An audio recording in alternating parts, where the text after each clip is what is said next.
สวัสดีค่ะ Welcome to Morning Thailand of the 11th of October 2013. I am Tulip Naksampong. And I'm Wanasan Kurahong. And let's start with the first news. Today is can we call it Grand Theft Auto? Yeah, I guess we can call that technically. And the sad part is that the person that actually leading this particular operation is police colonel. Oh. He's a police colonel, and at this point he's under a very strict investigation because obviously he's going to deny it. Right. But it seems like the evidence, actually every evidence point to him at this point. Okay. Now this particular case actually happened, the arrest itself happened in Nakhon Ratchasima province, but the start of the story began in Nakhon Pathom province at the Puttamonthon district.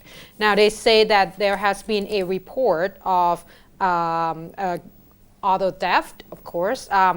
What happened is that the victim reported to the police saying that he actually left his car running and went into a store to buy something. He said that because it's just right next to the store, so he, instead of obviously, turn off his car and lock the car, he just left it there running. And he said that when he went into the store, all of a sudden there was a person just get into his car and drove away.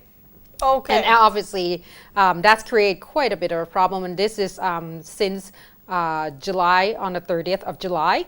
And at this point, they said that they were able to investigate more into this due to the fact that the victim went on a website to look for a second-hand or previously owned cars. What he found was his car actually being promoted or advertised on a website saying that anyone could buy it. So he reported to the police, and the police went into an operation trying to lure the person in. What they found is that the phone number posted on the website belongs to Police Colonel Prakit Chop Khayan of the Lamduan Police Station in Krasang district of Buriram province. Now, afterward, Police Colonel Prakit ordered Kun Mongkon Sa Eo to take the car into the place to obviously sell it. And once that happened, the police arrested Kun Mongkon, and Kun Mongkon later said that Police Colonel Prakit was the one that ordered him to go there. Okay. So at this point, they arrested both. Police Colonel Prakit have to answer the question. He said that he has nothing to do with it. However, a very strict and detailed investigation will have to go under due to the fact that they said that there has been a lot of reports already of this kind of car theft and being posted on internet for sale as a previously owned cars. However, once the victim bought the car, the website shut down and they opened a new website. So it's very hard for the police to investigate further or arrest anyone. This is one of the very first case that they were able to arrest the man. So at this point, I believe that there were a lot of talks in terms of the officials themselves being involved. So it's going to become a big case, I think. Okay. Sad, isn't it? Because normally you're supposed to trust the police exactly. officer. You were hoping that they were the one that gonna keep prevent peace exactly and enforce the law. Okay. Not in this case. We'll move on to the next news, which of course will be about the drug arrest. I always give her a drug arrest. Yesterday there were four big drug arrests that was on the press conference. The first two together was announced during the press conference in Samut Prakan province itself. Together, it's 27-year-old Waravet Si Thea, with the police able to confiscated 80,000 methamphetamine pills from him, and the second one altogether is 20,000 methamphetamine pills that the police able to confiscated from Nawarat Graison, 39-year-old. Both of them, the reason that they held the press conference all together because both of them were hired as a carrier. They were picking up packages from a small carrier company. So we report about this before. Sometimes they pick it up at the Thai post office, but this time is through the small logistic. Oh, so more private carrier. And more stuff. private carrier company, but it's like a package in the box. The police got tipped off. The Narcotics Suppression Division said that before this small operation happening, it used to be transferred to big logistic company, but then the Narcotics Suppression able to scan or so they find the smaller ones instead. Yes, so right now the drug network using the smaller company to transfer the drug instead. Both of these cases, it sounds like a small amount, but and then they said that they don't know who's the one that sent it to them. They will get only like 5,000 baht for the transfer fees. They never know. I don't think that's worth it though. 5,000 baht. Of course not. So same day, another two cases. The third case that we're talking about, the suspect is 41-year-old Sayan Kum Wong from Nakhon Sawan province. He was arrested together with 195,800 methamphetamine, which were worth 60 million baht in the market, along with 3 luggages. He was on the way to the Sound. The police arrest him at the bus station in Bangkok, actually. On the yes, he is about to board the bus, and this is something that it's always amazed me. The police went to the bus station and scanned. Right. What's it called? Eyeball scan. And then this particular man looks super suspicious. Suddenly the police asked him to bring down the luggage, and then there.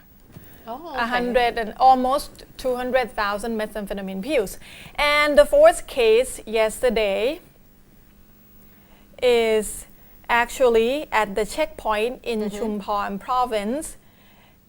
It's this time is a woman, it's a man, 47-year-old Nilotni Singh and 37-year-old Muharoning Wani. It's only 10,000 methamphetamine pills, but it's worth 3 million baht if it's able to be delivered. This is on the way down south. And these two got 15,000 baht for the transfer fees. Right. So they all confess that they have part in the drug trafficking ring and of course got charged with the narcotic drugs possession. So 4 cases, about 200,000 methamphetamines. Yesterday only. That is a lot, obviously, but one of the things that we always say is better to get it off the street. Yes. Whatever amount it is always better. But it seems like they use other means now instead of just taking it there themselves. They just at least these are all confiscated during the transferation. Good thing that it's not getting delivered yet. Now to another news. This is more like an update, Kuntulip. We talked about this before about, well, at the time we thought that the Secondary Education Area 34 office, which is an education area in the northern part of Thailand in Chiang Mai, have something to do with this particular scam of the scholarship to Taiwan. Remember, I reported about that. And a lot of students have to pay 40,000 baht to actually join this program. And at the time, we thought that maybe there's something going on with the officials as well. Apparently, yesterday, the DSI got a complaint about 30 students along with several of the teachers and the advisor to Ministry of Social Development and Human Security, Kun Pechawat Watanapong Sirikun, went to the DSI to talk to Kun Tharit Pengdit, the DSI chief. complaining about this particular scam, saying that the Taiwan scholarship that was supposed to be given to all the students at this point, the student has already paid about 212 of them paid over 8 million baht already to get into this program. However, once they went to get the visa to go to Taiwan to join the program, the visa were denied. And the worst part was that once the school, as well as the Secondary Education Area 34 office, tried to contact this particular scholarship program, the owner just disappeared. Oh. Just MIA. You cannot contact them. Oh. Exactly.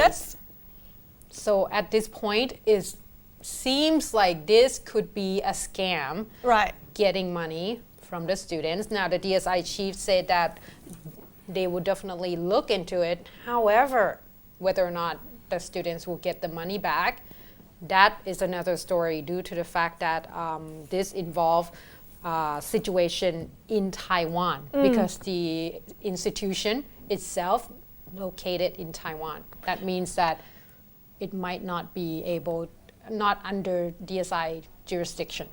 Oh, because it's involved the outside the country organization? Exactly. But I'm pretty sure there's way. And I believe there were some kind of trip organized that some of the people involved in Thailand able to visit the university in Taiwan also?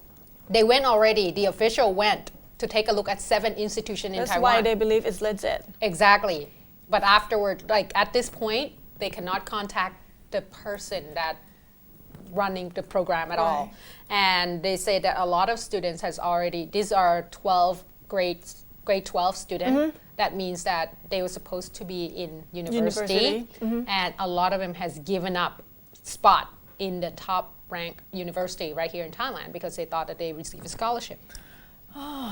So now a lot of students are in a very difficult situation having to find another university to attend, and the DSI will look into this. Talking about Thai youth, yesterday there was a seminar which discussed the public policy to protect Thai youth from gambling. Okay. And the deputy minister of the Social Development and Human Security has something to say about the statistic of Thai youth involved in the gambling. Do you know the youngest age that they found on the research? It's 7 years old. Yeah. 7 years old, unable to really do math problem. Oh, but maybe these 7 years old that were surveyed in this research actually know how to gamble. It's just amazing. I don't know if that's a good thing or a bad thing. Yeah, it's amazed me. 7 years old is the youngest one, but actually all the group together, they were survey all the Thai youth that under 24 years old, and they found that 63% or about 2.8 million Thai children is actually involved in some kind of gambling. The most popular one is actually the underground lottery, which they said it's about 1 million kids play the underground lottery. The second most popular one is the government lottery itself. I'm not sure whether we have any law about how young that can buy the government lottery. I believe we probably don't really have any rules on that yet. That's the problem. You know why? Because sometimes adults actually ask the children, what's the number? Tell us the number. Right, and to go fetch the government lottery for them. Common. So the second most popular is the government lottery itself. The third most popular is the gambling in the casino. And don't forget the casino in Thailand is actually illegal. And the fourth most popular gambling is betting on the football games, which involve about 400,000 kids. And That's not all that he said yesterday. There is another survey that especially do the research on the university students. They found that about almost 30% of Thai university students in some way involved in the gambling. The number one is the card games. Okay. The number two is bingo. This has surprised me. In many countries, bingo is a game for elderly people playing socially. But for Thai university students, this is the second most popular gambling games. It is fun. Number three is the underground lottery, and number four is the government lottery, and number five is the bet on the football game. Yeah, I'm not surprised about that one. And this is not just about the habit of gambling, because this will also involve all the students to be in debt, and lots of them will start borrowing money from the wrong source. True. And this gambling caused about 69% of the loan shark problem among our young generation. Right. And you cannot fight loan shark at young age anyway, even when adults. Yes. For a lot of adults, there has been a lot of report in terms of the loan sharks getting quite violent. So be very, very careful about that. Alrighty. Now that is sad. Okay, well, we have more sad news, unfortunately, involving the southern violence as well as flood. But you have good news in terms of roadshow as well as safety belt Yes. policy. So we're going to take a short break and stay tuned.